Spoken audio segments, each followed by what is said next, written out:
আমার আব্দুল্লাহরি ঘরে উদিল পূর্ণিমারি চাঁদে অতি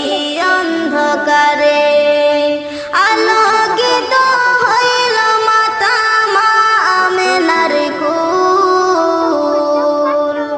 আলোকিত হইল মাতা মা আমেনার কুল সকল নবী হইতে শ্রেষ্ঠ আখেরি রাসূল তুমি কোন বাগানের ফুল দু জাহানের বাদশা নবী পাইয়া